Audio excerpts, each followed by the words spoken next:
നമുക്ക് വേദയുടെ വിക്രത്തിന്റെ ഇന്നത്തെ നല്ലൊരു വിശേഷം കേട്ടാലോ. അങ്ങനെ ഇന്നത്തെ വിശേഷത്തില് വേദയും വിക്രവും കൂടെ ശങ്കരനാരായണന്റെ അടുത്തേക്ക് ചെല്ലുവാണ്. ഈ സമയം ശങ്കരനാരായണൻ ജ്യൂസൊക്കെ കുടിച്ചിങ്ങനെ ഇരിക്കുകയാണ്.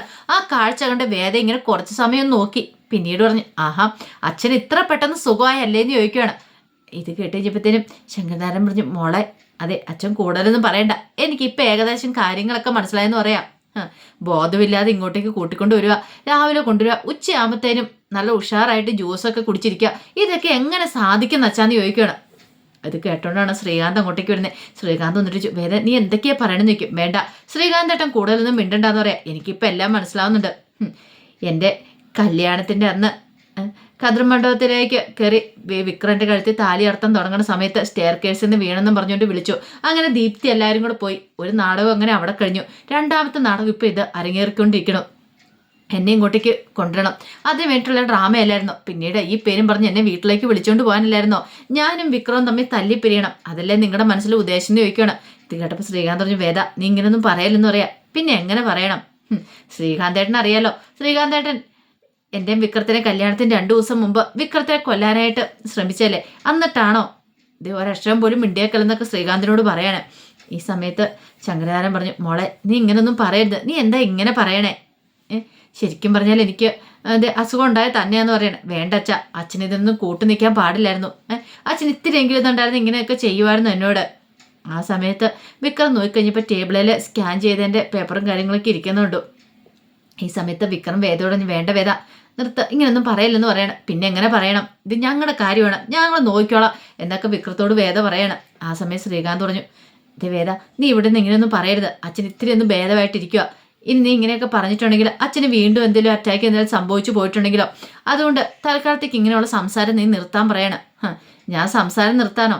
സംസാരം നിർത്തുന്നില്ല, എനിക്ക് പറയാനുള്ള പറഞ്ഞിട്ടോ ഞാൻ പോകത്തുള്ളൂ എന്ന് പറയാം. അതേച്ചാ ഒരു കാര്യം ഞാൻ പറയാം, ഇനി ഇങ്ങനത്തെ നാടകങ്ങളൊന്നും കളിക്കാൻ നിൽക്കരുത്. എത്രയാന്ന് പറഞ്ഞാലും വിക്രത്തെ ഉപേക്ഷിച്ച് ഞാൻ വരാൻ പോകുന്നില്ല. എനിക്ക് വേണ്ടിയിട്ട് ഇങ്ങനെ ഇത്രയും വലിയ നാടകങ്ങളൊന്നും ക്രിയേറ്റ് ചെയ്യേണ്ട കാര്യമില്ല. അല്ലായിരുന്നെങ്കിൽ ഒരു കാര്യം ഞാൻ പറഞ്ഞേക്കാം, ഇനി എന്നെ ഇങ്ങനെ വിളിക്കാനും പോയേക്കരുത്, ഇതുപോലെ എന്തെങ്കിലുമൊക്കെ നാടകം തട്ടിക്കൂട്ടിയിട്ട് എന്ന് പറയണം. ആ സമയത്ത് ശ്രീകാന്തിനെ നോക്കിയിട്ട് ശങ്കരനാരായണൻ പറഞ്ഞു, ശ്രീകാന്തിനെ വിളിക്കുകയാണ്. ശ്രീകാന്തിന് കാര്യം മനസ്സിലായി. ശ്രീകാന്ത് വേദയോട് പറഞ്ഞു പോകാൻ പറയണം. അങ്ങനെ വേദ പോകുന്ന സമയത്ത് ശ്രീകാന്തിൻ്റെ മുഖത്തേക്ക് നോക്കിയിട്ട് ശങ്കരനാരായണന് എന്തൊക്കെയോ പറയണമെന്നുണ്ടായിരുന്നു. ഭയങ്കര സങ്കടം ഉണ്ടായിരുന്നു ശങ്കരനാരായണന്. അങ്ങനെ അവരെന്നും കൂടെ പുറത്തേക്ക് പോയി കഴിഞ്ഞപ്പോൾ ശ്രീകാന്ത് വന്ന് ശങ്കരനാരായണൻ്റെ അടുത്ത് എന്നിട്ട് പറഞ്ഞു, ഇതേ ഞാൻ അപ്പോഴേ പറഞ്ഞു അവളെ വിളിക്കണ്ടാന്ന്, ഇപ്പോൾ വിളിച്ചിട്ട് എന്തായി? അച്ഛനും അവളെ കാണുന്ന ആഗ്രഹമുണ്ടെന്ന് എനിക്കറിയാം, പക്ഷേ മുത്തശ്ശിയൊക്കെ പറഞ്ഞുകൊണ്ട് മാത്രം ഞാൻ അവളെ വിളിച്ചത്.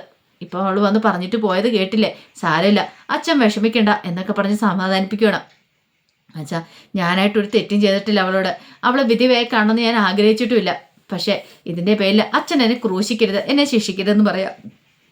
ഞാൻ ആരെയും കൊല്ലാനൊന്നും നോക്കിയിട്ടില്ലെന്നൊക്കെ പറഞ്ഞുകൊണ്ട് ശ്രീകാന്ത് ഒരു കുമ്പസാരം നടത്തുന്നുണ്ട് ശങ്കരനാരായണൻ്റെ അടുത്ത്. ആ സമയം വേദയും വിക്രവും കൂടെ പുറത്ത് ബൈക്കിൻ്റെ അടുത്തേക്ക് ചെല്ലുവാണ്. അപ്പം വിക്രം ചോദിച്ചു, നീ എന്ത് പരിപാടിയാണ് കാണിച്ചെന്ന് ചോദിക്കും. എന്താ, നിന്റെ അച്ഛനോട് നിനക്ക് അങ്ങനെയൊക്കെ പറയേണ്ട കാര്യം ഉണ്ടായിരുന്നു? അതിനിപ്പോൾ എന്താ, ഞാൻ എൻ്റെ അച്ഛനോടല്ലേ പറഞ്ഞേ? ശ്രീകാന്തിന് വിക്രത്തിന് എന്നാ കുഴപ്പമെന്ന് ചോദിക്കും. ദേ അതുള്ളതാണോ ഇല്ലാത്തതാണോ നിനക്കറിയായിരുന്നോ? പിന്നെ അതൊക്കെ അവർ വെറുതെ കെട്ടിച്ചമച്ച് ഉണ്ടാക്കി വെച്ചിരിക്കുന്ന, അച്ഛനൊരു കുഴപ്പമില്ല, അല്ലെങ്കിൽ രാവിലെ ബോധമില്ലാതെ വരുന്നു. ഇതേ വൈകുന്നേരമായി കഴിഞ്ഞപ്പോഴത്തേനും നല്ല പയറുമണി പോലെ ഒരു കുഴപ്പമില്ല ജ്യൂസും കുടിച്ചിരിക്കുന്നു. സീരിയസ് ആയിട്ട് അസുഖമായിട്ട് വന്ന ആൾക്കാരൊക്കെ ഇങ്ങനെയാണോ എന്ന് ചോദിക്കാം. ഇതേ വേദ ഒരു കാര്യം ഞാൻ പറയാം, ഞാൻ ആ ടേബിളിൽ സ്കാനിങ് റിപ്പോർട്ടൊക്കെ കണ്ടിട്ടുണ്ടായിരുന്നു, സ്കാനിങ് ഒക്കെ നടത്തിയതിൻ്റെ, ഒന്നുമില്ലാതെ അറ്റാക്കൊന്നും വരാതെ ഇങ്ങനെ ചെയ്യത്തില്ലോ എന്ന് പറയണം. അതെ എനിക്ക് അവരെ അറിയാം, ഇവിടെ വന്നു കഴിഞ്ഞിട്ട് വെറുതെ അങ്ങനെ പോകാൻ പറ്റില്ലല്ലോ, അപ്പോൾ എന്തായാലും നമ്മളെ വിശ്വസിപ്പിക്കാൻ വേണ്ടി അങ്ങനെ സ്കാനിങ് ഒക്കെ ചെയ്തായിരിക്കും, അതിനപ്പുറത്തേക്കൊന്നുമില്ല. എൻ്റെ വീട്ടുകാരെ കുറിച്ച് വിക്രത്തിന് അറിയാവുന്നേക്കാളും കൂടുതൽ എനിക്കറിയാം, എന്നെ കൂടുതൽ പഠിപ്പിക്കാൻ വരണ്ട, അവരെന്താ ഏതാന്നൊക്കെ എനിക്കറിയാമെന്ന് പറയണം. ഇതിനു മുമ്പ് വിക്രത്തിനെതിരെ അവർ പ്രവർത്തിച്ചില്ലേന്ന് ചോദിക്കണം. അങ്ങനെ അവർ ബൈക്കിൽ അങ്ങോട്ട് കയറി പോകാൻ തുടങ്ങുമ്പോഴത്തേനും മുത്തശ്ശി അവർക്ക് ക്യാൻറ്റീനിൽ പോയി ഫുഡ് കഴിച്ചിട്ട് അങ്ങോട്ട് വരുന്നത്. മുത്തശ്ശി വേദ എന്ന് പറഞ്ഞ് വരുമ്പോഴത്തേനും അവരങ്ങോട്ട് പോയി കഴിഞ്ഞിട്ടുണ്ടായിരുന്നു. വേദ കണ്ടു ഉണ്ടായിരുന്നില്ല മുത്തശ്ശീനെയും പത്മേനെയും ഒന്നും. പിന്നീട് അവർ നേരെ ശങ്കരനാരായണൻ്റെ അടുത്തേക്ക് ചെല്ലുവാണ്. ചെന്നിട്ട് മുത്തശ്ശി ചോദിച്ചു, അല്ല വേദമോള് വന്നായിരുന്നോ? ശങ്കരനെ കണ്ടോ എന്നൊക്കെ ചോദിക്കുകയാണ്. ശ്രീകാന്ത് പറഞ്ഞു, വന്നു കണ്ടു, തൃപ്തിയായെന്ന് പറയണേ. ഇത് കേട്ടൻ പത്മ ചോദിച്ചു, അതെന്താടാ മോനെ നീ അങ്ങനെ പറഞ്ഞേ? ഇത് കൂടുതലിനി എന്ത് പറയാനായിട്ടാ, ശരിക്കും അവള് വന്നുകൊണ്ട് അച്ഛന് വീണ്ടും ഒരു അറ്റാക്ക് വരുമെന്ന് ഞാൻ പേടിച്ചു, ഭാഗ്യം കൊണ്ട് അത് ഉണ്ടായില്ലെന്ന് പറയാണ്. ഇത് കേട്ടത് പെട്ടെന്ന് വർഷ ചോദിച്ചു, എന്താ എന്താ ശ്രീകാന്തേട്ട സംഭവിച്ചെന്ന് ചോദിക്കുക. എന്ത് സംഭവിക്കുക എനിക്ക് കൂടുതലും. അവൾ വന്നിട്ട് പറഞ്ഞ എന്താണെന്നറിയോ, ഇതെല്ലാം ഒരു ഡ്രാമയാന്ന്. മുത്തശ്ശി വെച്ച് ഡ്രാമയോ? അതെ, നമ്മളെല്ലാവരും കൂടെ കൂടി തട്ടിക്കൂട്ടി നടത്തിയ ഒരു നാടകമാണ്. അച്ഛനൊരു കുഴപ്പമില്ലാന്ന്. അച്ഛനെ വെല്ലുവിളിച്ചിട്ട് അവൾ പോയിരിക്കുന്നത്. അവൾ ഇങ്ങോട്ട് വിളിച്ചു വരുത്തിയെന്ന് വെറുതെ നാണം കെടുത്താനായിട്ട്. അച്ഛനൊരു കുഴപ്പമില്ല, അച്ഛന് അസുഖമില്ല, നമ്മളെല്ലാവരും കൂടെ അവളെ പറ്റിക്കുമെന്ന് അവളുടെ ജീവിതം തറക്കാനായിട്ട്. പത്മ ചോദിച്ചു, അവൾ അങ്ങനെയൊക്കെ പറഞ്ഞു നിൽക്കാം. വിശ്വാസം വരുന്നില്ലെങ്കിൽ അച്ഛനോട് ചോദിക്കാൻ പറയണം. ഈ സമയം ശങ്കരൻ പറഞ്ഞു, അതെ, എനിക്കിനി അതിനെക്കുറിച്ച് കൂടുതൽ സംസാരിക്കുകയല്ല. ആ ചാപ്റ്റർ ക്ലോസ് ചെയ്താൽ എത്രയും പെട്ടെന്ന് ഡിസ്ചാർജ് വാങ്ങി എനിക്ക് വീട്ടിൽ പോകണം. ഡിസ്ചാർജ് ചെയ്ത് തരാൻ ഡോക്ടറോട് പറ എന്ന് പറയണം. ഇത് കേട്ട് കഴിഞ്ഞപ്പോഴത്തേനും പത്മ പറഞ്ഞു, അത് ശങ്കരേട്ട പെട്ടെന്ന് ഞാൻ പറയുന്ന കൂടെ അനുസരിച്ചാൽ മാത്രം മതി എന്ന് പറയണം. അങ്ങനെ ഡിസ്ചാർജ് വാങ്ങിക്കുവാണ് ശങ്കരനാരായണൻ. ഈ സമയത്ത് വേദയും വിക്രമും കൂടെ വീട്ടിലേക്ക് വരിക. അപ്പോഴേക്കും നന്ദിനി ചോദിച്ചു, അല്ല അച്ഛനെ കാണാൻ പോയിട്ട് എങ്ങനെയുണ്ടായിരുന്നു ചോദിക്കാം. പരമാനന്ദ സുഖം, അച്ഛൻ നല്ല സന്തോഷത്തോടെ ഇരിക്കുന്നു പറഞ്ഞ് അകത്തേക്ക് അങ്ങോട്ട് കയറി ചെല്ലുവാണ്. കമല പറഞ്ഞു, എങ്ങനെയുണ്ട് മോളെ, അച്ഛന് കുഴപ്പമുണ്ടോ കുറവുണ്ടോ എന്നൊക്കെ ചോദിക്കാം. അച്ഛൻ എന്ത് കുഴപ്പം, അച്ഛന് ഒരു കുഴപ്പമില്ല, കുറവുണ്ടെന്ന് പറയണം. അപ്പോഴേക്കും വിക്രവും ശ്രീജ നന്ദിനിയൊക്കെ അങ്ങോട്ട് വന്നു. എന്താ മോളെ, നീ എന്താ ഇങ്ങനെ പറയണമെന്ന് ചോദിക്കുക. എൻ്റെ അമ്മേ, അച്ഛനൊരു പ്രശ്നമില്ലെന്ന് പറയണം. അതൊക്കെ എല്ലാവരുടെയും ഒരു നാടകമെന്ന് പറയണം. നാടകമോ? അതെ, നാടകം തന്നെയാ. അച്ഛന് അസുഖമാണെന്നൊക്കെ പറഞ്ഞ് എന്നെ അങ്ങോട്ട് വിളിച്ചു വരുത്തിയതാന്ന് പറയണം. അത് കേട്ടപ്പോൾ വിക്രം പറഞ്ഞു, ഇതേ നീ ഇങ്ങനെയൊന്നും പറയരുത് കേട്ടോ ഏതാന്ന് പറയണം. അതെന്താ? അല്ല ശരിക്കും നിൻ്റെ അച്ഛന് അസുഖം ഉണ്ടായിരുന്നെങ്കിലോ?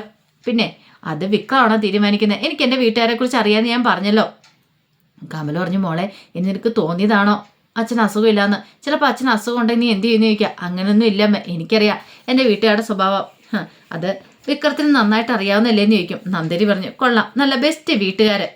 അപ്പം നീ എന്താ പറയണേ, നിന്നെ പറ്റിക്കാനായിട്ട് അവർ ചെയ്താന്നോ, അല്ലെങ്കിൽ നിന്നെ സ്വാധീനിക്കാൻ അവർ ഈ കാര്യങ്ങളൊക്കെ ചെയ്താന്നോ? കൊള്ളാലോ, അങ്ങനെയാണ് നിന്റെ വീട്ടുകാര്.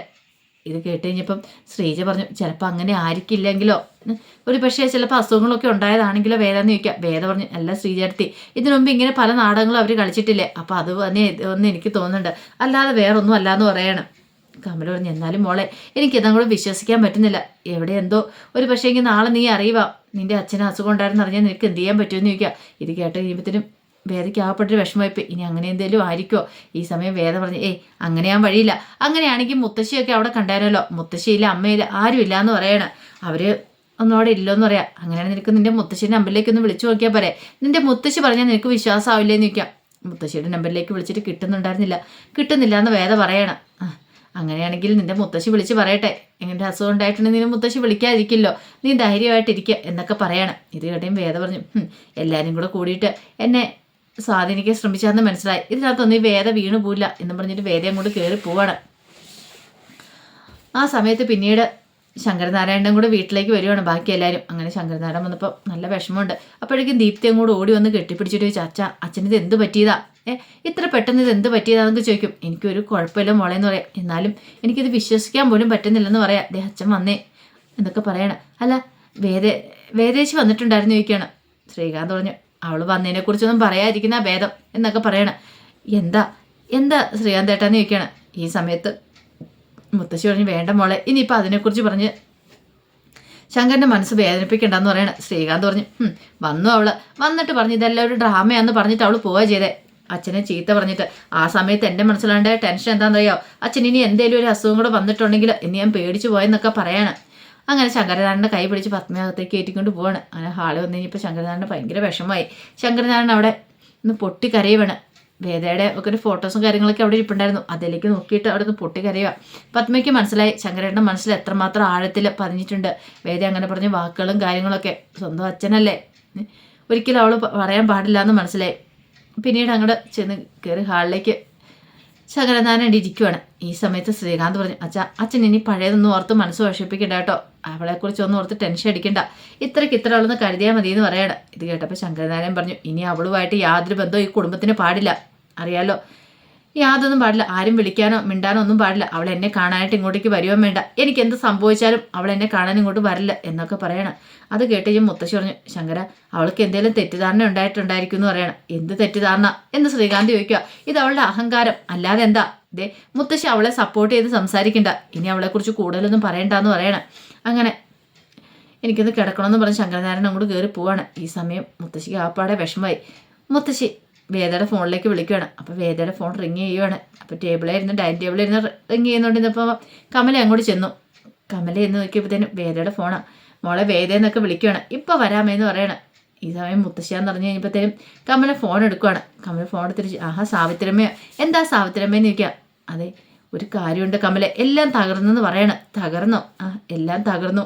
2 കുടുംബങ്ങളും തമ്മിൽ ഒന്നുചേരും എന്നൊക്കെ നമ്മൾ പ്രതീക്ഷിച്ചിരുന്നല്ലേ, ഇനിയിപ്പോൾ അത് ഒരിക്കലും ഉണ്ടാവും തോന്നില്ല.